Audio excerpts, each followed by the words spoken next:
If you were building a city, what establishment would be worth the most points? The bar.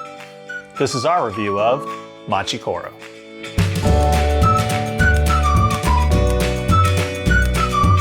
Machi Koro is a dice-rolling, city-building game.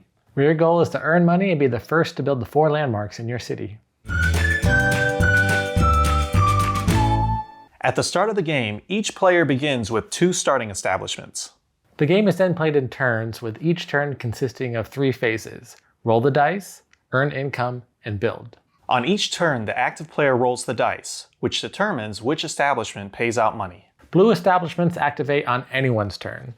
Green and purple activate on your turn, and red activates on an opponent's turn. Players earn income based on which establishments they own and what has been rolled. After all the income has been paid, the active player can then build 1 new establishment from the available cards. Players continue taking turns until one player has built all 4 landmarks in their city. As soon as the player builds those 4 landmarks, the game ends and that player wins. So some friends and family of mine have been talking about Machi Koro a lot. They know that I like board games a lot, so they kept bringing this up and saying, "Have you played it yet? Have you played it yet?" So I finally went out and got it. I've heard about Machi Koro a lot, and I've seen it all over social media, so I knew that we were going to get around to playing it eventually. So when Lee brought it over, I was like, oh, good, we finally get to play it. And the first thing that I noticed were it's basically lots of cards and dice. That's all that there is to it. Plus you have some money that you pay out. There's only a few colors to remember, so you have green, red, purple, blue. And all you really need to keep track of is what each color does. So there isn't exactly a reference card. There's one on the back of the instructions book, but we were kind of reminding each other a lot about, okay, blue means this, do it. When you first start playing the game, it's very simple and easy to learn, so pretty much anybody can play it. The box says, what does the box say? Ages 10 and up, but I think probably a little bit younger can go, because all you really need to understand is you're buying the establishment, and whatever the top number on the establishment is, when that's rolled, that's when it is activated. Even the actions that you take on your turn are very simple and sequential. You roll, pay, collect, and then build, and that's it.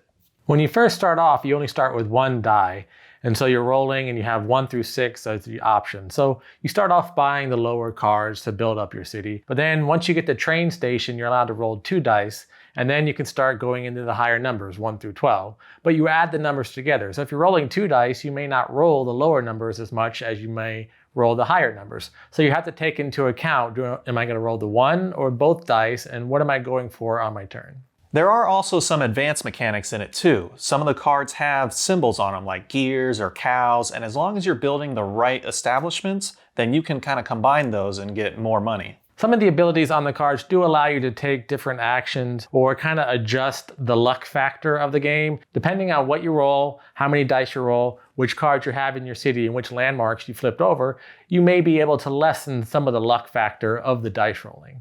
You know, the first couple times that I played this, I thought to myself, okay, statistically, when I roll the dice, what's the most common number to roll?